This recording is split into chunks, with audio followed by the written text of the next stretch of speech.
Efni þessa opna húsi núvitundin og hvernig hún tengist kenningum Bahá'í-trúarinnar og heiðursgestur okkar að þessu sinni Margrét Bárðardóttir sálfræðingur. Margrét nam sálfræði við Freie Universität í Berlín, Þýskalandi og útskrifaðist 1981. Hún bjó í Berlín með nám og störf í 15 ár en hefur starfað á ýmsum deildum geðsviðs Landspítala Háskólasjúkrahúss frá 1987, meðal annars á móttökudeildum og krabbameinsdeildum spítalans. Margrét stundaði nám í hugrænni atferlismeðferð í Oxford 2002-2003 og hóf jafnframt þjálfun í núvitund sem nú hluti af hennar daglega starfi í næstum 2 áratugi. Hún var meðal allra fyrstu íslensku ungmennanna til að játa Bahá'í-trú. Og gerði svo vel, Margrét. Já, takk fyrir og og þetta hefur nú leitt til þess að ég hef aðeins farið að lesa mig til og svona hugsa þetta svolítið meira allt saman. Það nú alltaf gott þegar maður gerir það, maður fer aðeins að hugsa og ég studdist mikið við grein sem ég fann á bahai.org.com er það ekki? Eða hvað, skiptir ekki máli? Veit ekki hvort þið sjáið þetta hérna. Það heitir The Concept of Spirituality og þetta eftir einhvern William Hatzer og mér skilst að hann hafi lengi verið á þjóðaráðinu í Kanada og háskólakennari í stærðfræði og heimspeki og þetta alveg ofboðslega svona fróðleg grein og ég svo sem ekki búin að lesa hann alveg spjaldan á milli en mér datt í huga að það gæti meira að verið gaman að hittast einhver svona hópur sem hefur meiri áhuga á þessu dýpka sig í þessu The Concept of Spirituality og dýpka sig í þessu þannig að ég styðst við þessa grein mjög mikið og það mikið náttúrulega vitnað í ritningar Baha'u'lláh og Abdul Baha og svo útfærir hann svona ýmislegt út frá því, svona sálfræðilega og heimspekilega. En nú ætla ég að fyrstu glæruna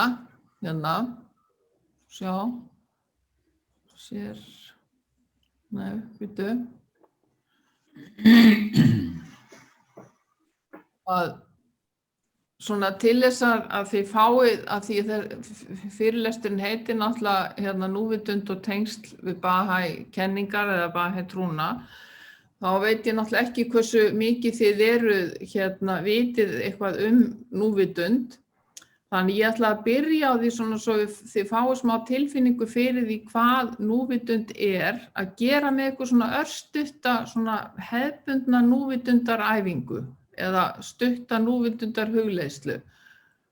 Sjáið þið glærurnar? Já, ok.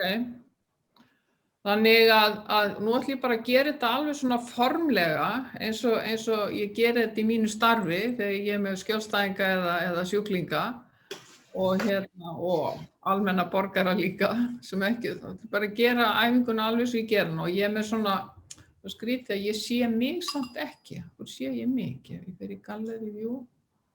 Jó, þannig sé ég mig. Ok. Ég með svona gongskál hérna og ég slæ í skálina þegar æfingin byrjar og og svo slæ ég hérna þegar æfingunni lýkur. Og þetta svona klassísk æfing sem heitir 3 þrepa andrýmið. Sjá. Og þið skulu ekkert vera upptekin af glærunum, bara ætla að biðja ykkur núna að loka augunum og koma ykkur þægilega fyrir.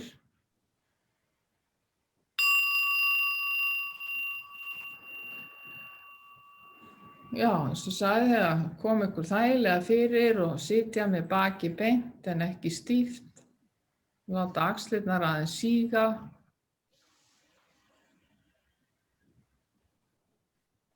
Hafa kjálkana lausa, augun eru lokuð. Ef þér finnst það þægilegt, annars bara horfa einhvern fastan punkt fyrir framan þig. Og við beinum athyglinni inn á við. Og við hugsum okkur svona þetta eins og stundaglas og við byrjum í efri hluta stundaglasins þar sem að þú tekur eftir því sem þú finnur fyrir. Hvaða tilfinningu finnurðu fyrir? Hvaða tilfinning bærist innra með þér í brjósti? Akkúrat núna á þessu augnabliki. Geturðu kannski sett nafn á tilfinninguna?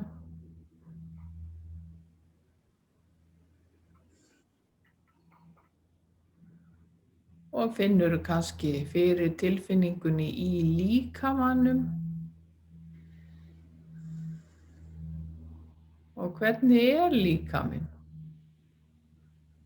Er líkaminn rólegur, slakur? Eða þreyttur? Spenna einhvers staðar? Einhverjar hugsanir á sveimi í huga þér? Geturðu tekið eftir hvar hugurinn er staddur?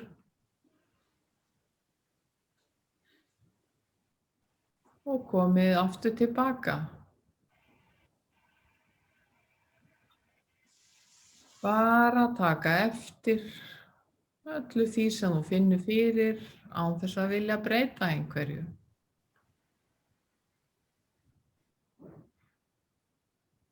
Og nú förum við í miðju stundaglassins og beinum allri athyglinni bara að önduninni. Og finndu hvernig kviðurinn lyftist við hverja innöndun og hvernig það fellur saman við hverja útöndun.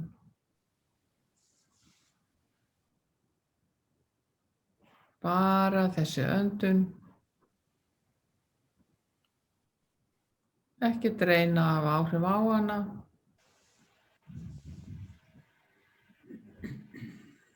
Bara fylgja eðlilegum takti öndunarinnar.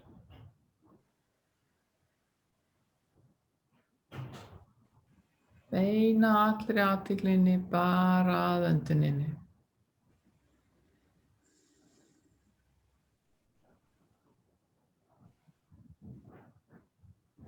Og nú færum við athyglina, svona eins og við værum í neðri hluta stundaglassins, yfir á allan líkamann. Líkt og allur líkaminn sé að anda. Þannig að þú takir ekki bara eftir því sem þú finnur fyrir í tengsli við öndunina, heldur að þú takir eftir öllu því sem þú finnur fyrir, allt frá yfirborði húðarinnar og innst inn í líkamann. Og vertu með öllu því sem þú finnur fyrir. Jafnvel þó það sé eitthvað óþægilegt. Bara að taka eftir.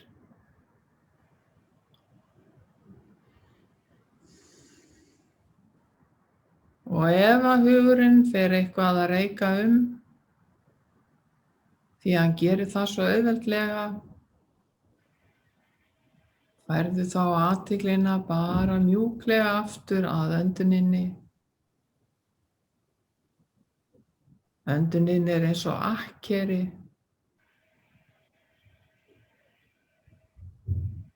Djúpt innra með þér. Staður þar sem þú getur fundið frið og ró.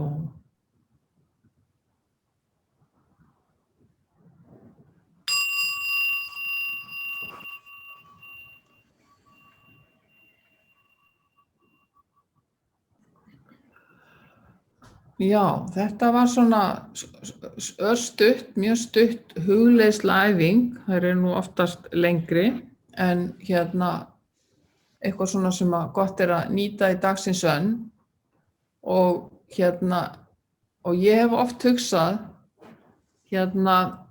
þegar að núvitundariðkun leggur svona áherslu, til dæmis á svona stuttar hugleiðsluæfingar, að gera þær daglega, að þá skilur maður líka frekar hlutverk skyldubæna í trúarbrögðum. Því að með svona núvitundaræfingu eins og þessari, þá erum við í rauninni aðeins að staldra við, við erum aðeins að nema staðar, við erum að hægja á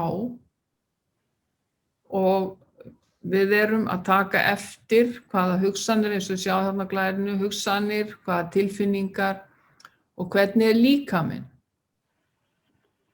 Og síðan förum við í öndunina, aftur og aftur að beina athyglinni að önduninni og síðan færum við athyglina yfir á allan líkamann og tökum eftir hverju við finnum fyrir í líkamannum og kannski með svona tilfinningum að vera komin heim, að tengjast líkamannum, vera komin heim í líkama sinn. Og þetta er náttúrulega ekkert óskylt, eins og ég segi, bara að vera í bænarhug, þó maður sé kannski ekki í þessum æfingum að snúa ásjónu sinni til hins guðlega eða eitthvað slíkt, en maður er allavega að nema staðar og staldra við. Og þá er talað um það að það sé gott að nýta sér þögnina sem fylgir og eftir æfingunni til þess að skoða hvað gerist innra með þér, bara til þess að skoða hvernig líður manni og hvað maður er að hugsa, til þess að velja meðvita hvað maður gerir næst. Og það er þetta val sem að við höfum það hvernig við breytum í daglegu lífi. Og ef maður skoðar trúarbrögðin þá er þetta í rauninni allstaðar, þetta er kannski má segja þetta sé svona hinn frjálsi vilji, en við kannski áttum okkur ekkert alltaf á því að við höfum þetta val, að við getum valið hvernig við bregðumst við, hvernig við högum okkur, hvað við hugsum, hvað við segjum og svo framvegis. Og það sem að svona stuttar hugleiðsluæfingar gera, að þær hjálpa manni að staldra við og velja meðvita næsta skref sem við tökum í lífinu. Og ég held í rauninni að nákvæmlega það sama svona á vegi hins andlega þroska, þá gerist það líka þegar að við til dæmis förum með skyldubæn. Þá erum við líka aðeins að svona aftengja okkur frá þessu efnislega argaþrasi dagsins og svona horfa inn á við og tengjast einhverju sem er stærra og meira heldur en við og fá kannski þá svona aðeins eitthvað annað perspektíf. En ef við aðeins svona skoðum þrengra hvað núvitundin snýst, að eins og kannski sumika vita þá er núvitundin sprottin úr búddískri hefð, mindfulness, það kemur úr sen búddismannum, en í rauninni að það er búið að, má segja, rauninni kippa svona öllu trúalegu undan þessu svona eins og núvitundir iðkuð í dag. Í rauninni hefur það ekki með svona neitt trúalegt að gera. En ég hef samt oft hugsað að allur þessi áhugi á svona núvitund og samkennd og jóga og þetta hefur náttúrulega vaxið alveg svakalega á bara síðustu svona 15-20 árum. Og svona ef ég horfi yfir allt þetta fólk sem að ég hef hitt og hefur komið á námskeið og þess háttar hjá okkur, að þá myndi ég segja að þetta væri svona einhvers konar leit hjá fólki. Og við getum svo kannski aðeins pælt í því hvers konar leit er þetta. En ef við snúum okkur aðeins að því hvernig svona þetta í núvitundafræðunum og ég var eiginlega mjög glöð ánægð að í þessari grein Concept of Spirituality sem sagt skrifið af miklum fræðimanni innan Bahá'í samfélagsins, þá fann ég svona mikinn samslátt líka með þessum hvað ég kalla það, svona pælingum sem eru í núvitundariðkunni og í því hvernig við þroskum okkur andlega sem manneskjur. En í núvitundariðkunni, eins og þið sáuð í æfingunni, þá snýst þetta það að vera meðvitaður tilfinningar og hugsanir og það sem þú finnur fyrir í líkamannum. Þið munið, hverju finnur fyrir, getur sett nafn á tilfinninguna, hugsanir, hvaða hugsanir fari gegnum hugaðinn og hverju finnur fyrir í líkamannum. Og núvitundin snýst það að taka meiri þátt í því sem þú upplifir og finnur fyrir, sem að snýst það að vera í núinu og vakandi fyrir því sem að gerast hér og nú og þessu augnabliki og gera bara eitt í einu. Ekki svona multitaska, eins og sagt og búið að gera einhverju kvenlegri dygð, heldur gera bara eitt í einu.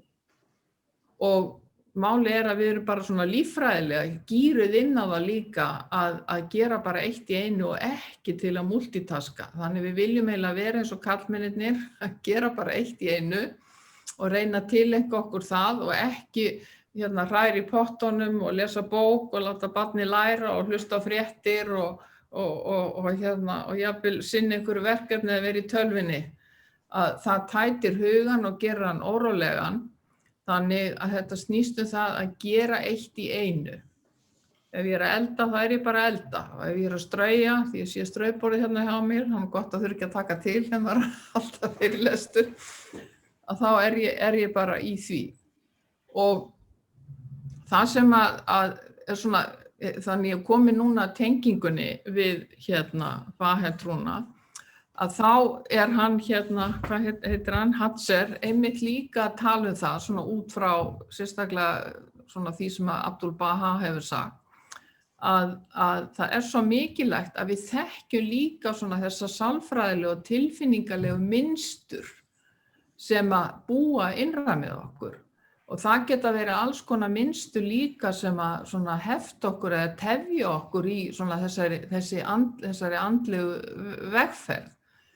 Og við getum til dæmis, ef við tökum þetta fyrst að vera meðvitaður tilfinningar og hugsanir og kannski það hvernig maður hegðar sér eða kemur fram við aðrar manneskjur, þetta hreinlega líka stundum bara að kalla tilfinningagrein, að þá getur verið gagnlegt að segja sem svo að ég sé kannski mjög stjórnsöm og ég taki kannski ekki alltaf tillit til annarra eða ég sé hvatvís og eigi kannski stundum erfitt með að setja mig í spor annarra. Þetta eru svona kannski svona karakter eiginleikar sem að mjög gott fyrir okkur að vera meðvituð og stunda svona þessa sjálfskoðun því að þau geta líka, eins og ég segi, tafið okkur á svona vegferð hins andlega þroska. Þannig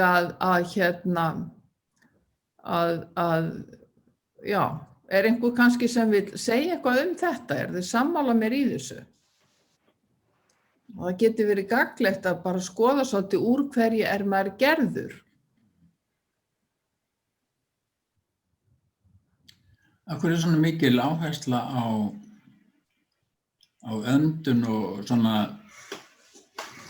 þessi fyrirbæri sem að gerast í líkamann. Líkaminn er bara hulstur sem að hefur svipaða tengingu sálina og sólina í jörðina. Já, og kannski þessi áhersla á önduna meira svona til þess að aðalega bara til þess að þjálfa athyglina vegna þess að hugurinn alltaf einhvern veginn einhvers staðar annars staðar heldur kannski akkurat að beina athyglina að því sem beint fyrir framan hann og í þessu að þá öndunin svona eins og einhvers konar akkeri til þess að hjálpa manni að halda fókus. Og ég menn í Bahá'í trúnni svo sem ekki, það bara að tala það, náttúrulega lögð mjög mikil áhersla á meditation í Bahá'í ritum, en það engar svona kannski explicit leiðbeiningar það hvernig eigi að meditera, að það sé eiginlega hverjum og einu svona uppálagt hvers konar aðferðir hann vilji nota. En þetta snýst í raun þetta sama, svona contemplation, að staldra við, ígrunda, íhuga. Já, og þessi tenging við líkamann náttúrulega gengur út frá því að svona skilningur á einhverjum fyrirbærum, að hann sé ekki bara eitthvað sem gerist svona vitsmunalega, heldur hann gerist líka í líkamannum. Já. Eitthvað, ég meina, ég held við könnumst, það erfitt að útskýra, en við könnumst öll við það þegar við virkilega skiljum eitthvað, þá finnum við það situr í líkamannum. Situr. Svona þetta. Og þetta náttúrulega bæði svona tilfinningalegt, líkamlegt, vitsmunalegt og ef þetta snýst einhverjar andlega fyrir hluti, þá það líka á svona einhverjum spiritual level. En ég held, þessi áhersla líka, hún hjálpar okkur að fá þessa tengingu, bara líka að vita betur hver við erum. Það situr í líkamannum, líka. Ekki bara í líkamannum, heldur líka í líkamannum. Já. Þú nefndir þarna, Magga, að núvitund eða búddistar kallaði reyndar gjörhyggli, gjörhyggli eða núvitund svona eitt af aðalhugtakunum í búddískum fræðum. Jú. Og felst í meðvitund eigin hugsanir, gerðir, langanir. Einmitt. Og það náttúrulega þeir ganga út frá því að rétt gjörhyggli sé leiðin til þess að frelsast frá hringrás dauða og endurfæðingar. Jú. En það sem mér langar til að spyrja ef núvitund eða gjörhyggli, eða hvað, þið kallar það núvitund. Já, það var áður, en gjörhyggli og núvitund sama fyrirbæri. Það bara gerðist í málþróuninni að hugtakið núvitund að það náði yfirtökunum. Já, og þeir segja að sé gjörhygglunni, núvitundinni beitt á réttan hátt, þá beinur hún athyglina því sem að gerast í andartakinu. Og með því að dvelja meira í andartakinu fara iðkendurnir að sjá bæði inni og ytri þætti í raunveruleikanum. Einmitt.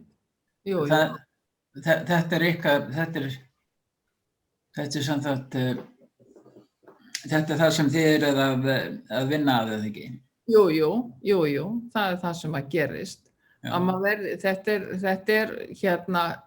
Þetta svona leiðin til sjálfsþekkingar, en þetta kannski ekki sama sjálfsþekkingin eins og við Bahá'íar skiljum hana. Ég meina sönn sjálfsþekking samkvæmt Bahá'í kenningum að þekkja Guð og tengsl sín við hið guðlega, en hér kannski ekki endilega verið að tala það. Þetta meira í rauninu svona sálfræðilega, hvað ég segja, leiðin að því að fá svona dýpri skilninga á sjálfum sér.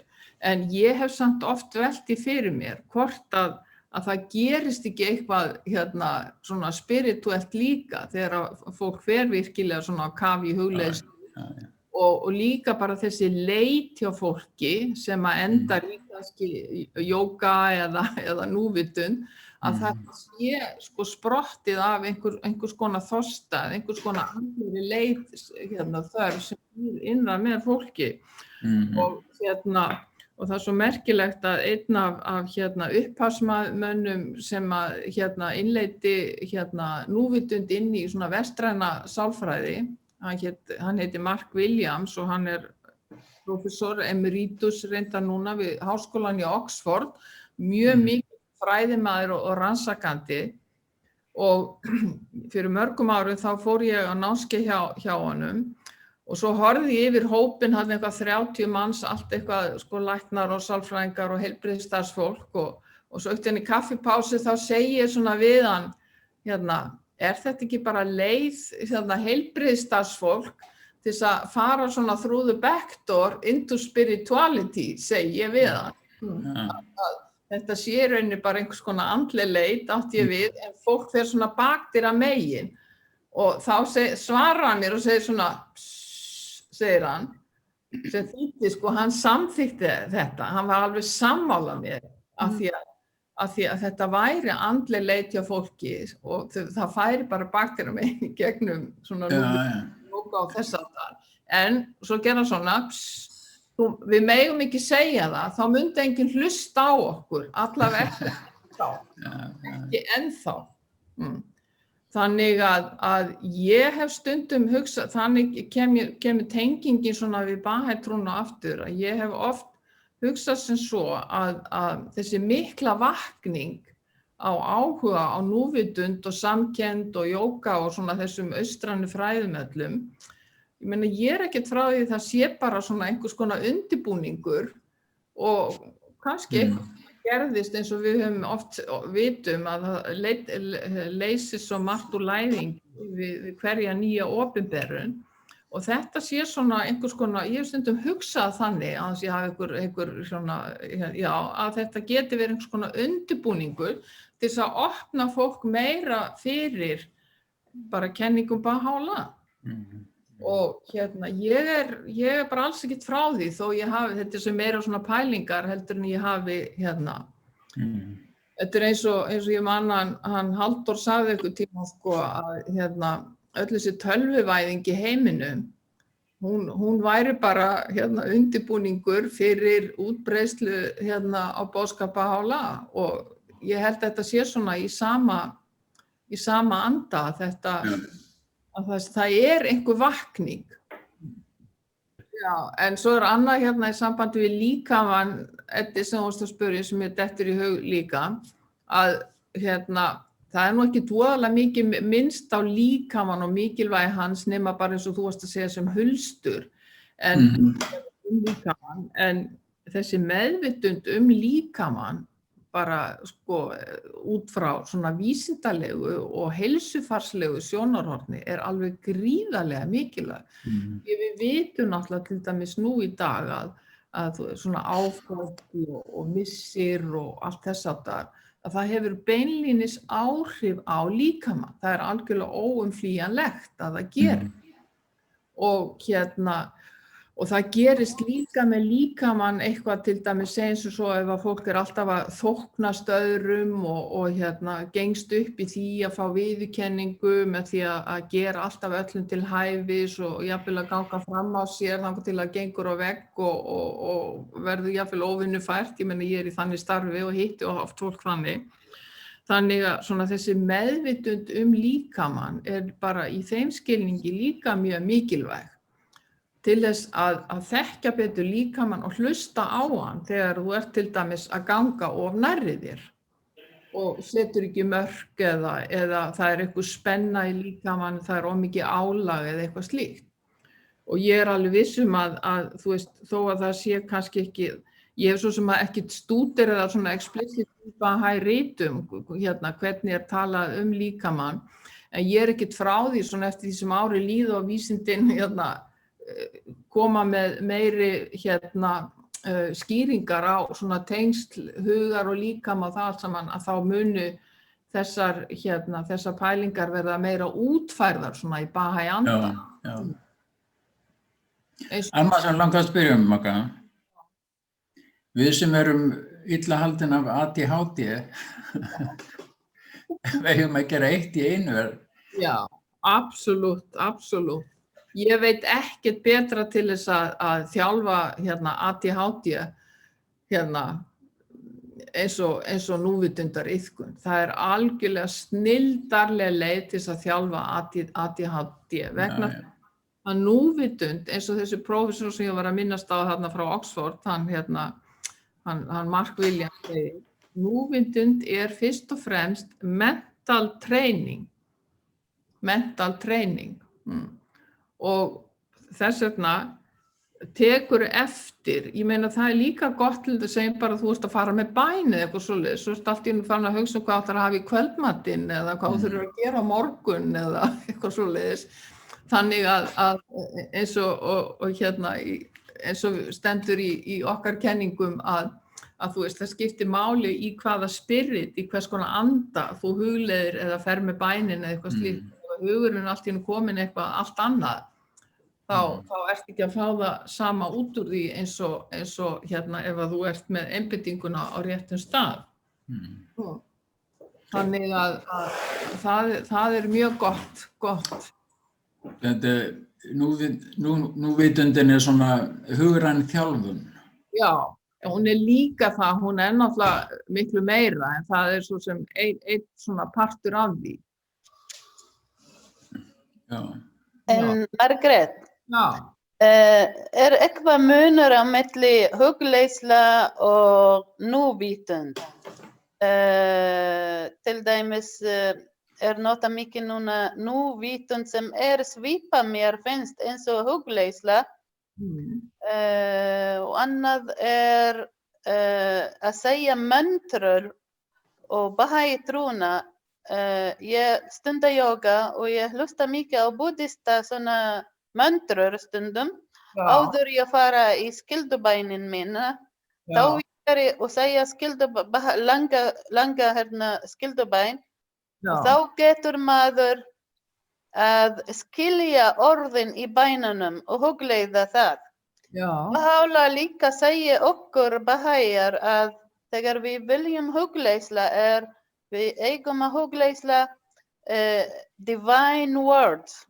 Skiptir ekki máli frá hvaða trúarbrögð, buddhisma, kristintrú, að hugleiða með þetta, ekki bara, hann hvetur okkur, ekki bara sitja á haus til dæmis eða standa á haus og reyna að tæma hugan. Það ekki nóg. Það gott að líka nota divine words. En spurning minn eitthvað munur á milli hugleiðsla, að hverju stundum þeir segja hugleiðsla og stundum segja núvitund. Já, vegna þess að núvitund, þú þjálfarinn ykkar núvitund, annars vegar með svona formlegum hugleiðsluæfingum, svona eitthvað svipað og ég var að gera núna áðan með ykkur, og svo eru til alls konar hugleiðslu líka eins og loving kindness meditation og svona compassion meditation, það eru til núvitund. Þegar þetta iðka núvitund eða ástunda rækta núvitund, þá það bæði formlegar hugleiðslur, en svo það líka þjálfari núvitund í athöfnum daglegs lífs, til dæmis með því að gera eitt í einu og reyna að njóta augnabliksins, vera í augnablikinu og ekki að vera eins og ég ætla að fara áfram þannig að það snýst ekki það að núvitund snýst þetta til dæmis líka, ekki bara þessa formlegu hugleiðslu sem þú sest í stellingar og hugleiði, heldur þetta snýst líka það að vera í núinu og reyna að njóta líðandi stundar. Og eins og þú sér þarna á þessari glæru, þá efri kassinn, og þetta gott fyrir okkur Baha'íja líka, þetta gott fyrir alla. Því þetta bara hefur góð áhrif á líkama og sál. Að efri kassinn svona eins og bara hugastarfsemin. Þetta bara svo heilinn í okkur og það ekki meira pláss heldur en þetta. Og við notum svona mikið af hugarorkunni, hugastarfsemin til að hafa áhyggjur af framtíðinni. Svona eins og bara hvað ef þetta og hitt gerist og hvað ef eitthvað kemur fyrir mig eða börnin mín eða ég ræði ekki við þetta eða eitthvað slíkt. Við könnumst öll við þetta, kvíða fyrir einhverju sem gæti gerst.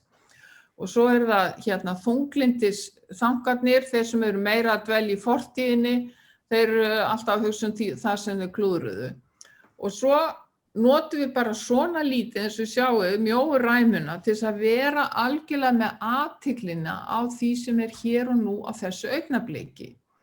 Og það sem að núvitundin kennir manni, það að víkka athyglina, beina allri athyglina að því sem beint fyrir framan okkur. Hvort sem að bara fá sér vatn að drekka, te, elda matinn, lesa, fara með bæn, horfa á börnin sín, að stækka þetta athyglisbann, vera með fulla athygli á því sem beint fyrir framan okkur og þá sjáið þið hvað gerist. Þá hefur maður þá minna pláss til að hafa áhyggjur af framtíðinni eða vera að velta sér upp úr því sem löngu liðið. En að velta sér upp úr því sem að gerast í heiminum. Ég finna, ef þú ert alltaf með hugann við nákvæmlega það sem þetta gera, drekka vatn eða skúra gólf eða elda mat eða eitthvað slíkt, sinna krökkum, eitthvað slíkt. En að því Baha'u'lláh talar að menn eigi að hafa svona alheimssýn. Aldeilis, já. Þar náttúrulega Baha'i trúin skrefi framar. Það engin spurning þetta náttúrulega svolítið svona individualiserað en samt ekki vegna svona, nú til dæmis compassion eða samkenndin mjög mikilvægt hugtak í núvitundariðkun og hefur komið meira, fyrst kom núvitundin sem meira svona mental training, svo kom samkenndin inn sem meira svona fyrir hjartað að rækta hjartagæsku og góðvild og þess háttar og samkenndin í núvitundariðkunni og það aftur tenging við Baha'i trúna finnst mér.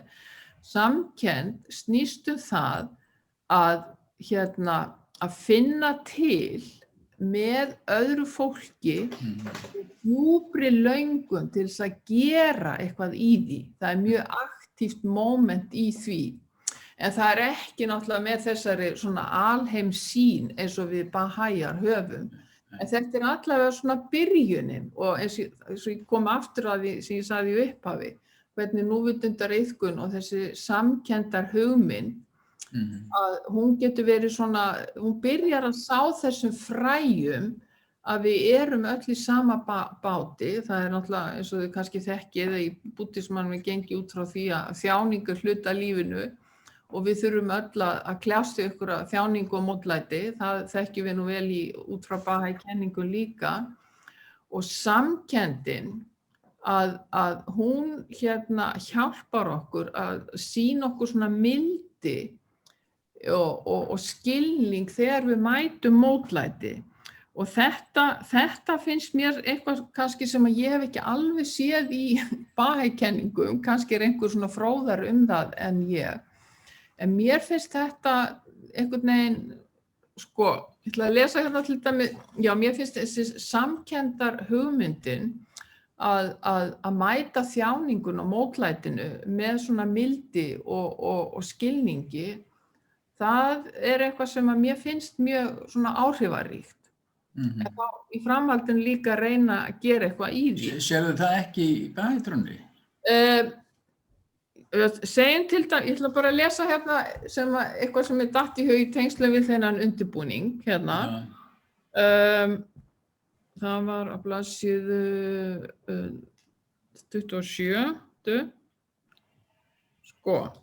Ég meina,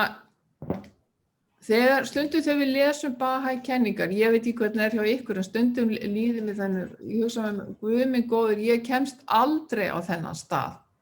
Það ekkert, stundum eins og maður les hulin orð eða eitthvað annað, að þá væntingarnar til okkar alveg svakalegar.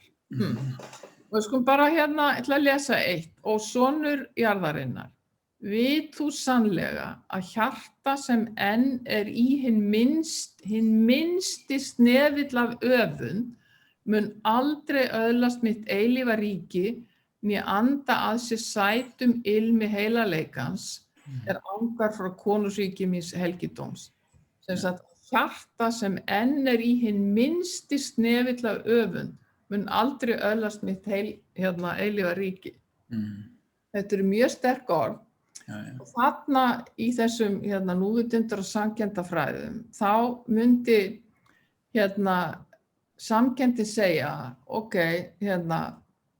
þú ert ekki fullkomin, þú ert ófullkomin og sýndu þér mildi og skilning og þú ert á þessari vegferð. Reyndar, þegar ég fór nú svona aðeins að kafa dýpra í þetta í Bahá'í-kenningum, þá rakst ég á það líka einhverja umfjöllun það að Bahá'íar voru að tala það við Abdul Baha, semst í lifanda lífi, að þeir þjáðust undan því að geta aldrei náð þessum stað að verða svona fullkomin eins og hér, minnsti snefill af öfund. En þetta ekkert nýtt í Bahá'í-trúnni. Nei. Jesús Kristus sagði, verið fullkomin eins og faðir yðar fullkomin. Já. Þetta fullkomnar ideal sem að menn kannski aldrei ná en eiga að stefna að, ekki? Já, en svo segir Abdul Baha, þegar að Baha, þetta náttúrulega í öllum trúarbrögðum. Þetta í öllum trúarbrögðum að fara þessa andlegu vegferð og reyna að ná þessum fullkomleika. En þegar að Baha kom til að Abdul Baha sagði, við erum bara alveg að slígast undan þessu. Við verðum aldrei svona fullkomin. Og hverju haldiði Abdul Baha hafi svarað? Það sagði, be patient, be as I am. Be as I am. Be as I am, já. Verið þolinmóð, verið eins og ég. Já. Þannig að þarna kemst kannski Bahá'í trúin svona næst þessari samkenndar hugmynd að vera þolinmóð, að við verðum að vera þolinmóð í okkar ófullkomleika og sýna svo mildi og skilning þegar að við erum ekki alveg á þeim stað. Það var gríðarleg áhersla í öllu sem að Abdul Baha skrifa til dæmis á samkennd.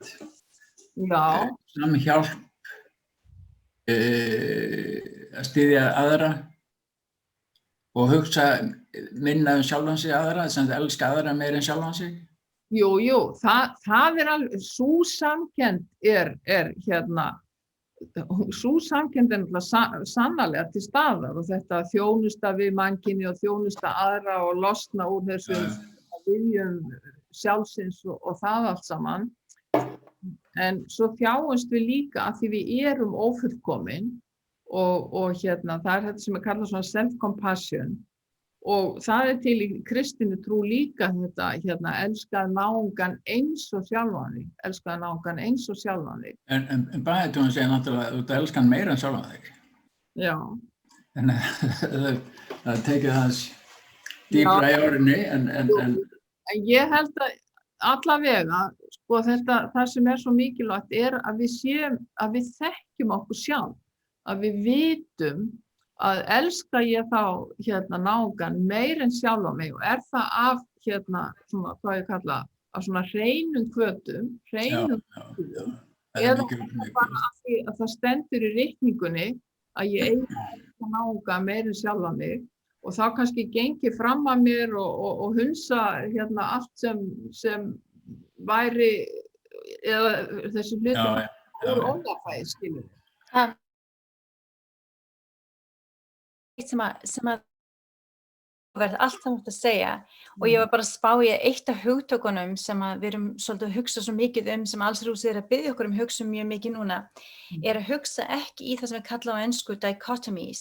Já, einmitt. Skoða hugtök á mjög djúpan heildstæðan hátt frekar en að taka bara eina hlið á því eða aðra hlið á því og mér finnst hvernig þú ert að koma að þessu einmitt svona, þú ert að hugsa mjög mikið í raun og veru, þú ert að svona hugleiða hvar eru tengingarnar og hvernig þetta allt saman eitt heilsteypt og í sambandi við það var ég hugsa líka hvað Allsherjarhúsið að kenna okkur mikið að muna að systems of knowledge, hvaðan við fáum þekkingu kemur bæði úr trúarbrögðunum og frá vísindum. Og þetta mjög áhugavert líka allt sem þú ert að segja í sambandi við líkamann vegna þess að það önnur tilhneiging sem við höfum að lesa einhvern veginn svona dichotomy eða skiptingu inn í hlutina en vísindin að sýna svo mikið núna í lesa neuroscience og sálfræði að koma svo mikið saman á síðustu 10-20 árum í að sýna hvað einmitt þess að sem þú spurðir upphaflega þegar þú opnaðir og samræðuna var erum við bara að búa til einhverja svona klofning milli sálfræði og spirituality? Þetta ekki eitt? Við erum bara ennþá að læra það. Og finna hvernig þessi hugtök eru í raun og veru öll eitt af því að öll þessi þekking kemur upphaflega úr trúarbrögðum. Og ég meina, sko, Baha'i sýnin, að hún gefur okkur þessa heildarsýn, en svo eigum við náttúrulega eftir að útfæra allt svona öll þessi smáatriði, eins og bara hvernig hugur og sál og líkami virkar og það allt saman. Þetta hefur náttúrulega áhrif á hvort annað.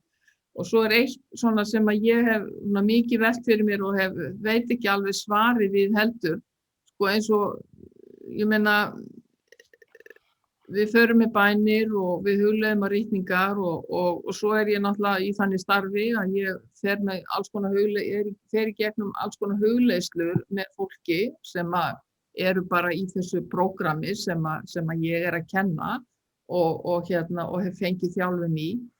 Og ég held oft, eins og ég sagði kannski áðan, að það gerist eitthvað meira með fólk heldur en bara á svona einhverjum tilfinningalega sálfræðilega level, að það snertir einhverja svona dýpri lög. En ég veit ekki sjálf, sko, hvar drögum við línuna milli einhvers konar, ég búin að hugsa þetta í marga áratugi og ég vil ekki ennþá fengi ég veit ekki svari fyrir mig. Hvar drögum við línuna milli þess sem svona spiritual reynsla og sem bara einhvers konar tilfinningalega reynsla. Sem að við höldum kannski að sé eitthvað spiritual, að gera eitthvað góðverk eða eitthvað slíkt og við kannski túlkum það sem eitthvað spiritual, en það kannski bara sprottið af einhverjum tilfinningalegum þörfum að vilja þóknast öðrum til dæmis. Þannig að þarna held ég að svona þessi sálfræðilega þekking, og það segir að vinur minn að William Hatzer, hann líka að tala þetta sé svo mikilvægt fyrir okkur, að við áttum okkur á því bara af hverju erum við drifin áfram, hvað það sem keyrir okkur áfram. Og ég veit ekki sjálf, ekki eins og fyrir mig persónlega alltaf. Já, það Þar það virkilega pjúk svona eitthvað spiritual sem mótivera mig að gera eitthvað og hvar það eitthvað tilfinningalegt. Það allt í lagi. Ekki bara tengdir. Hvað segir Banu? Ekki tengdir saman, or complete each other. Það tengt saman, að vinni saman, þú veist, þetta guðlega og leiðsögnin og af hverju við stjórnumst, ég meina þjóðfélagið, áhrifin frá hinu og þessu og svona, sko. En við getum líka, eins og þú sagði, sko, kannski kúpla okkur frá því og skoða það utanfrá. Veist, svona, hvað að heyrast í fréttum og svona, við, sko, eins og Baha'u'lláh segir, líttu á hlutina með þínum eigin augum en ekki augum annarra. Einmitt. Það náttúrulega, allt í lagi og það náttúrulega Baha'i-legt, ef svo maður segja, að reyna að þóknast öðrum, en þú verður að gera skýra markalínu. Þú ert ekki að þóknast öðrum til þess að, eða gera öðrum gott til þess að uppheyja sjálfan þig. Já. Þetta náttúrulega hlutur sem að verður. En þetta einmitt mikilvægi punkturinn, að þú þekkir sjálfan þig þarna, að þú sért að gera þetta, að þú sért að gera gott fyrir aðra. Já, af ást og umhyggju. Og þú ert að lifa í samræmi við kenninga Baha'u'lláh og þú ert búin að þroska þig andlega það að þetta orðið svona sjálfslaust, eða þú ert laus úr viðjun sjálfsins sem að þarfnast viðurkenningar, þá það. En svo þegar við erum í viðjun sjálfsins, og erum að gera gott til þess að fá viðurkenningu eða upphefna sjálfa sig og vera eitthvað betri í samanburði við aðra, þá erum við ekki, sko, þá erum við aðeins komin út af sporu hinnar andlegu vegferðar. Það mjög slæmt og það bara alvöru mál, fyrir mannin sjálfan, sko. Já. Ég ætla að segja Sigurður Ingi að þú varst að spyrja, en sonur minn var að segja, ég veit ekki hvernig þetta kemur út með þessu upptöku, ég veit ekki hvort, ég vildi ekki vera ábyrgð fyrir því að við séum með share screen á allan tíman og enginn sjáist í upptökunni, en allavega, ég ætlaði bara að fá að segja eitt í samtöfu þessa glæru sem þú varst með þarna uppi, Margrét. Já. Sem mjög skemmtilega sett upp með þetta sem núið. Já. Þetta þú ert í. Og ég var að hugsa um þetta svo mikið í sambandi við að það engin spurning Abdu'l-Bahá talar svo mikið að það að geta einbeitt sér að ákveðnu hlut sé mjög mikilvægt. Maður getur leitað þessu og mikið Abdu'l-Bahá talar þetta. Hann segir að maður muni aldrei koma neinu í verk ef maður sé með hugann við marga hluti á sama tíma. En á sama tíma var ég að hugsa líka sko að hvernig þetta er svona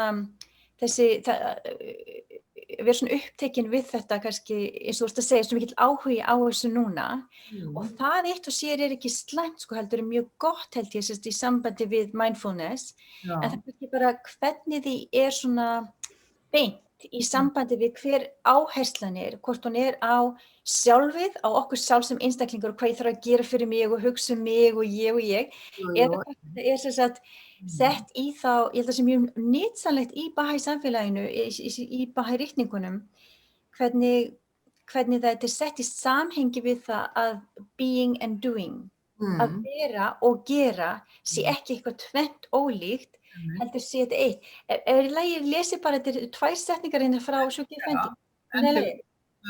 Þetta er frá Shoghi Effendi, hann segir, the friends should turn to God for guidance in prayer and meditation. Should study the teachings of the faith and then arise and act.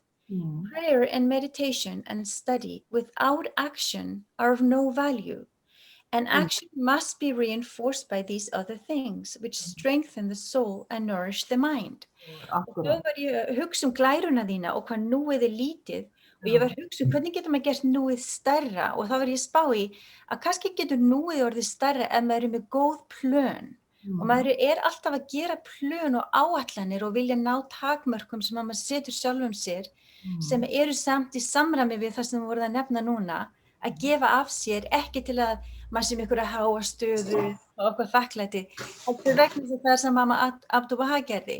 Og því meira sem maður kannski planar, því meira þá auðveldar að einbeita sér á þeim tímapunkti að því sem maður að gera. Ég veit að þetta sem móðir, þetta getur verið svo erfitt, það er svo margt sem kemur inn í manns plön.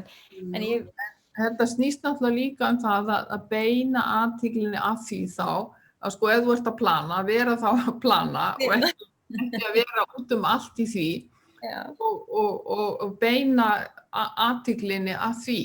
Þá verður svona hugurinn rórri og einbeittari. En þetta með actions, ég meina það náttúrulega, fengum við náttúrulega svona í vöggugjöf sem Baha'ar, það er ekki nóg að fara með bænirnar og hugleiða og það allt saman, það verður að fylgja þessar gjörðir og þessar athafnir. Og það kemur líka í þessari skilgreininguna á samkenndinni. Og ég held að það sé líka bara góður undirbúningur fyrir svona andlega vegferð mannsins þó að hún sé svona innan ramma þessara búddísku sálfræði, vegna sem ég sagði áðan að í þessari compassion þýðir alltaf samlíðan, samkennd, að þjást með öðrum. Og ég hef bara séð það svona gerast hjá fólki þegar við erum svona að fjalla um þetta, að fólk áttar sig á því að það þjást allir í heiminum, allt flóttafólkið, allir sem eru veikir, allir sem búa við mótlæti. Það er eitthvað sem við eigum sameiginlegt og að þessi samkennd, að ef hún sem sagt samkvæmt skilgreiningunni, að þá þar líka þetta afl að vilja gera eitthvað í því. Að koma á, og ég held að sko, ég alveg viss það að svona, þeir sem að pæla í þessu núvitund og samkennd, að það auki svona á tolerans og umbyrðarlyndi og svona dýpri skilningi á því að við erum öll í sama bátnum og við leysum ekki málin bara eitthvað ein og sér heldur saman. Þannig að það er svona góður grundvöllur til þess að byggja svona boðskap Bahai trú, Bahai sýnina á. Já, þetta svona umræðuefni sem hægt að tala endalaust. Mjög áhugavert, Margrét. Já, mjög áhugavert.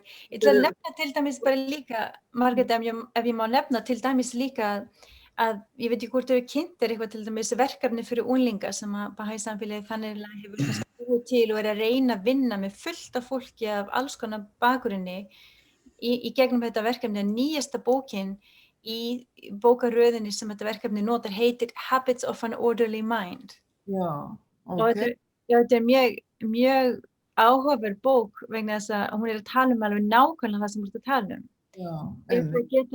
það geta sett einbeita sér að einum hluti einu og hvað það þýðir að hafa orderliness og það sé ekki bara í umhverju manns heldur líka í huga manns og hvernig það hjálpar mann að vera effektiv og geta haft komið ykkur af stað og áfram í lífinu. En þetta mjög áhugavert, þetta sem rúhibók. Og það eitt sem hefur hrifið mig dálítið, kannski sem sálfræðing líka í sambandi við þessa búddísku sálfræðing sem ég segi, þetta meira sálfræði og þetta náttúrulega alls ekki þessar kenningar, hinn áttfaldi vegur og allt það.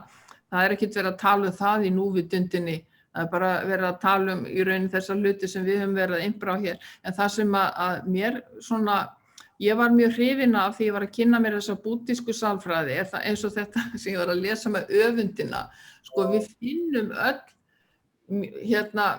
Við finnum öll stundum fyrir alls konar neikvæðum tilfinningum og kendum. Ég meina við vitum það bara, það talaði það í Bahá'í-trúnni líka. Það alls konar græki og svona óæðri hvatir og kendir og öfund og þess áttar. Og mér finnst stundum mér finnst gott að við séum líka meðvituð það að það þessi barátta innra með okkur með þessum alls konar hvatir, langanir, hugsanir að takast á innra með okkur og við sýnum því þessa mildi og skilning og mér finnst stundum veit ekki, kannski bara það vantar svolítið í Bahá'í-trúna einmitt þetta undirbúindi og tolerans fyrir þessum skuggahliðum sem við öll búum yfir líka. Og það svo mikilvægt að sópa ekki bara yfir þær eða sópa myndi teppið og láta þess að sé ekki til, heldur það þessi átök innra með okkur. En ég veit að þetta ekki alveg rétt hjá mér heldur því að bara í bænunum og ég meina sagt vertu ekki einn af þeim sem efast og hörmungar eða hvað þetta mótlæti ræðst á okkur eins og höggormar auðvitað veit Abdul Baha og Baha'u'lláh að við þjáumst og erum í þessari togstreitu en ég myndi stundum vilja sjá meiri mildi og skilning. Mér finnst aldrei, í einni lækningabæn þá eftir Abdul Baha sem hann operaði, að þá segir og þú alvitri, ég syndari, en þú sá fyrirgefur. Alþakinn göllum, en þú sá umber. Bara mér finnst þetta rosa mikið kærleikur og mýkti bara í þessari bæn, svo ég takki dæmi. Það reyndar alveg rétt, já. Ég meina líka í retningum mikið líka hann talar að hann Guð he is the all merciful, the all forgiving, ja? Og þetta orð þegar kemur alltaf 99 orð the names of God, þau allir segja hvað Guð, he is the all merciful, he is the wise, he is the Þetta allt benda okkur á líka hefur Guð skilning fyrir okkar galla að við ekki fullkomin, að við þjást, að við hafa veikleiki, stundum við alveg out of order og segjum ekki bænir og ekki nett og viljum ekki trúa meira eða eitthvað, en við komum alltaf tilbaka og hann fyrirgefa okkur þegar við bara biðja hann fyrirgefning. Þetta mikið í Bahá'í-trúna og ritninga. Tekur núvitund eitthvað á þjáningu? meina þá að útskýra fyrir fólki að það allt í lagi að þjást. Það ekkert að því sjálfu sér að líða illa. Já, svo sannarlega, kannski ekki meira svona þessi samkenndarvinkill í núvitundin sem tekur á þjáningunni. Það gengur bara út frá því að við þjáumst, að við erum með alls konar togstreitu. Já, lífið þjáning, segir Búdda. Lífið þjáning, það nú bara eitt af inntakið í búddismannum. Og að núvitund og samkenndin sé leiðir til þess að lina þessa þjáningu. Og þá samkennd líka með sjálfum sér eða svona þolinmæði með sínum eigin ágöllum og... Akkurát, já. Jú, svo getur bara, ég hef ekki alveg kannski stútar þetta nógu vel bara út frá svona Bahai sjónarmiðum, maður myndi eflaust finna það en svona eins og þetta sem ég las öfundina, minnsti snefill af öfund, að þetta er rosa stór og mikil orð, að maður næstu í hálfpartinn svona, en svo öðrum stað í reikningunum þá vitum við náttúrulega, eins og Ívar var að segja, að þú sá sem umber, að auðvitað vita þeir af okkar svona innri togstreitu. Já. Mér langar að spyrja einu svona, þessu fyrir að ljúka, það ekki? Jú, ég segja það. Kristín, þetta Kristín Forsmann í Færeyjum? Nei, ekki Kristín, bara tengdadóttir mín, hugsaði ég. Tengdadóttir þín? Ég hugsa það, já, ég veit það ekki. Já, ég held að það var Kristín í Færeyjum. Nei, þetta er bara ég, tengdadóttir. Ok. Bara þú, það er ekki bara þú. Já, ég ætla kannski bara að segja, þetta er mjög áhugavert. Ég hef alltaf haft líka mjög mikinn áhuga sem Margrét í sambandi við tilfinningar. Munurinn á hver okkar sanni andlegi veruleiki og bara einhver tilfinningalegu upplifun. Þetta er frábær spurning og virkilega stórt og viðamikið rannsóknarverkefni vegna þess að þetta er stór spurning vegna þess að við vitum líka til dæmis okkar svona karakter og ýmislegt sem að við höfum allir eitthvað karakter sem ýmislegt ágætt við okkar karakter og ýmislegt sem er mjög óheppilegt og við vitum alltaf að við erum frjáls frá þessu þegar við förum yfir í næstu veröld. Vegna þess að sálin er frjáls frá þessum hlutum sem eru bara hluti af þessari veröld. En samt sem áður, þetta er áhugaverð spurning sem þú kemur með, hvernig getur þetta líka hampað okkur frá því og prevented us frá því að vera á þroskabrauti, gert þroskabrautin okkar erfiðari.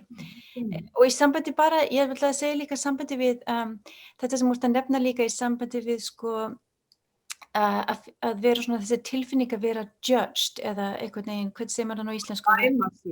Dæma sig.